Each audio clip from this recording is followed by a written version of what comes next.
লালমাই উপজেলা বিএনপির উদ্যোগে খালেদা জিয়ার সমাধিতে ফুল দিয়ে শ্রদ্ধা জানিয়েছি।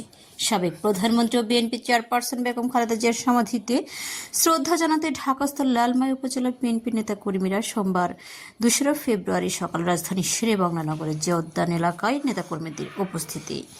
দলীয় সূত্র জানায়, বেগম খালেদা জিয়ার মৃত্যুতে গভীর শোক ও শ্রদ্ধা জানাতে বিএনপি এবং এর অঙ্গ ও সহযোগী সংগঠনের নেতাকর্মীরা মাজারে পুষ্পস্তবক অর্পণ করেন।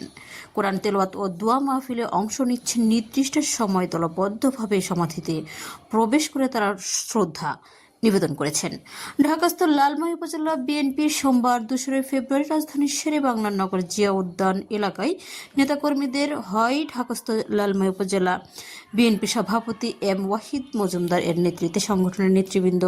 এ সময় উপস্থিত ছিলেন লালমাই উপজেলা বিএনপির সিনিয়র সহসভাপতি মোহাম্মদ ইসমাইল হোসেন, সহসভাপতি সরওয়ার আলম এবং সাংগঠনিক সম্পাদক সেলিম মোল্লা। এছাড়া উপস্থিত ছিলেন শহীদুল ইসলাম, হেলালুল ইসলাম, তাহমিনা আক্তার, আমানুতুল্লাহ, সাইফুল ইসলাম, তাজুল ইসলাম সহ সংগঠনের আরও অনেক নেতাকর্মীরা এম ওয়াহিদ মজুমদার বলেন, বেগম খালেদা জিয়া শুধু বিএনপির নয়, দেশের গণতান্ত্রিক আন্দোলনের একজন গুরুত্বপূর্ণ নেত্রী ছিলেন। তার অবদান স্মরণ করতে তারা মাজারে এসে শ্রদ্ধা জানান। ঢাকাস্থ লালমাই উপজেলার বিএনপি নেতাকর্মীর সমাধিতে এসে দোয়া ও শ্রদ্ধা জানাবেন এবং শান্তিপূর্ণভাবে কর্মসূচি পালনের জন্য দলীয়ভাবে সবাইকে শৃঙ্খলা বজায় রাখার নির্দেশনা দেওয়া হয়েছে।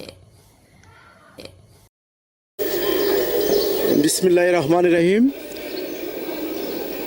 আজকে আমরা ঢাকাস্থ লালমাই উপজেলা বিএনপির পক্ষ থেকে আমাদের দেশমাতা, দেশনেত্রী, আপসীন দেশনেত্রী, সাবেক 3বার প্রধানমন্ত্রী বেগম খালেদা জিয়া এবং শহীদ রাষ্ট্রপতি জিয়া রহমানের কবরে আমরা ঢাকাস্থ লালমাই উপজেলা বিএনপির পক্ষ থেকে আমরা কবর জিয়ারত করেছি। আমাদের সংগঠনের আমাদের নতুন কমিটি গঠিত হয়েছে। ইনশাল্লাহ আজকে আমরা আমাদের দুই মহান নেতা এবং নেত্রীর কবর জিয়ারতের মাধ্যমে আগামী 12 ফেব্রুয়ারি যে জাতীয় সংসদ নির্বাচন অনুষ্ঠিত হবে, আমরা ঐক্যবদ্ধভাবে আমাদের লালমাই উপজেলা বিএনপি কুমিল্লা 10 নির্বাচনী এলাকা তথা লালমাই নাঙ্গলকোট উপজেলা বিএনপির পক্ষ থেকে, বিএনপির মনোনীত প্রার্থীর পক্ষ থেকে আমরা সবাই ঐক্যবদ্ধভাবে কাজ করব। এখানে আমাদের মধ্যে কোনো বিভেদ থাকবে না। আমরা কোনো বাইরের রাজনীতি করি না। আমরা দেশ নায়ক তারেক রহমান যাকে নমিনেশন দিয়েছে তার পক্ষে আমরা কাজ করব, ধানের শীষের পক্ষে কাজ করব। আমাদের বিএনপি এবং শহীদের আদর্শ এবং দেশনেত্রী বেগম খালেদার আদর্শে অনুপ্রাণিত হয়ে আমাদের তারেক রহমান আমাদের নেতা যে দিক নির্দেশনা দিচ্ছেন সে মোতাবেকে আমরা পরিচালিত হব। আমরা আমাদের নির্বাচনে সর্বোচ্চ উজাও করে আমরা আমাদের প্রার্থীকে বিজয়ী করার চেষ্টা করব। আপনারা জানেন ইতিমধ্যে এই নির্বাচনকে ঘিরে নানা রকম ষড়যন্ত্র শুরু হয়ে গেছে, নানা রকম সংকট তৈরি করতেছে। আমরা আমাদের দেশবাসীকে সতর্ক থাকার অনুরোধ জানাচ্ছি, কারণ তারা বিভিন্নভাবে এই নির্বাচনকে বিভিন্নভাবে প্রভাবিত করার চেষ্টা করতেছে। ইতিমধ্যে দেখছেন পোস্টাল ব্যালট নিয়ে তারা একটা ষড়যন্ত্র করতেছে। তো সেটাকেও তারা অনেক রকম ষড়যন্ত্র করে তারা চেষ্টা করতেছে আবারও অন্য কিছু করার জন্য।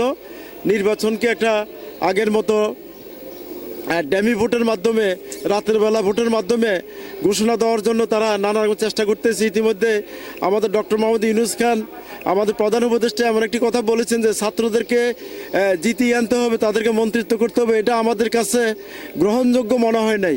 উনি কেন জিতিয়ে আনতে হবে? এই দেশের জনগণ যাদেরকে ভোট দিবে তারাই জিতিয়ে আসবে। কোনো ব্যক্তি বা কোনো প্রতিষ্ঠান বা সরকারের কোনো কাজ নাই যে কাউকে নির্বাচনে জিতিয়ে আনবে। আমরা এটা তীব্র নিন্দা জানাচ্ছি এই ধরনের কথা। এবং ভোট গণনা 3 দিন লাগবে কেন, এটা আমাদের কাছে বিশ্বাসযোগ্য হচ্ছে না। একটা এলাকার নির্বাচনের ভোট গণনা 3 দিন লাগার কথা না। এটা আমরা ষড়যন্ত্রের একটা বহির্গন্ধ পাচ্ছি। আমাদের এই ষড়যন্ত্রের ব্যাপারে আমাদের সবাইকে সজাগ থাকতে হবে। তারেক রহমান যে দিক নির্দেশনা দিয়েছেন সে দিক নির্দেশনা মোতাবেক আমরা ইনশাল্লাহ তাজ্জুদে উঠে তাজ্জুদ নামাজ পড়ে আমরা কেন্দ্রে যাই ফজরের নামাজ পড়ব এবং লাইনে দাঁড়িয়ে যাব। কারণ ওই বট বাহিনী, ওই জামাত শিবির অনেক ষড়যন্ত্র করতেছে। আপনারা খেয়াল করবেন, আপনাদের এলাকায় যে সমস্ত প্রবাসী ভোট আছে এবং যারা দুনিয়া থেকে চলে গেছে সেই ভোটগুলো জাল ভোট দেওয়ার জন্য তারা নানা রকম ষড়যন্ত্র করতেছে। আমরা এদিকে সজাগ থাকতে হবে। আমরা যারা এজেন্ট হিসেবে যারা দায়িত্ব পালন করবে তাদেরকে ব্যাপারে অবহিত করতে হবে, তাদেরকে এই ব্যাপারে ইনফরমেশনগুলো থাকতে হবে যাতে তারা এই সুযোগগুলো জাল ভোট দেওয়ার কোনো সুযোগ না পায়। ইনশাল্লাহ আগামী 12 ফেব্রুয়ারি বৃহস্পতিবার সারা দেশে যে নির্বাচন হচ্ছে, আমাদের তো এই দেশকে বাঁচাতে হলে, এই দেশকে রক্ষা করতে হলে পাকিস্তান ভারতের ষড়যন্ত্রের বিরুদ্ধে আমাদেরকে ঐক্যবদ্ধ থাকে। সবার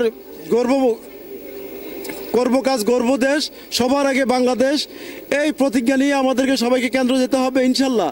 আগামী দিনে তারেক রহমান প্রধানমন্ত্রী হলে এই দেশকে শহীদ জিয়াউর রহমান যেভাবে পরিচালিত করছে, আমাদের দেশনেত্রী যেভাবে পরিচালিত করছে, তারেক রহমান সেভাবে সারা দেশে উন্নয়নের একটা জোয়ার সৃষ্টি করবে, সমভাবে ছাত্র যুবকদের কর্মসংস্থানের ব্যবস্থা করবে। ইতিমধ্যে আপনারা দেখছেন মহিলাদের ফ্যামিলি কার্ড দেওয়ার উনি সিদ্ধান্ত নিয়েছে। ইনশাল্লাহ এটা যদি বাস্তবায়ন হয়, আমাদের দেশে মহিলারা কিন্তু অনেক বঞ্চিত, অনেক পরিবারের ইনকাম নেই। একটা মহিলার হাতে যদি 2500 টাকার একটা কার্ড দেওয়া হয়, মহিলাদের ওই পরিবারে আর কোনো অভাব থাকবে না।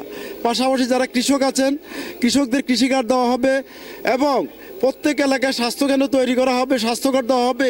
এই যে সুন্দর ফর্মুলাগুলা, যে প্ল্যানগুলা, এগুলো যদি আগামী বাস্তবায়ন করা যায় আমাদের তারেক রহমান প্রধানমন্ত্রী হওয়ার পর, তাহলে আমাদের দেশে আর কোনো সমস্যা থাকবে না। ইনশাল্লাহ আমরা সবাই ঐক্যবদ্ধভাবে তারেক রহমানের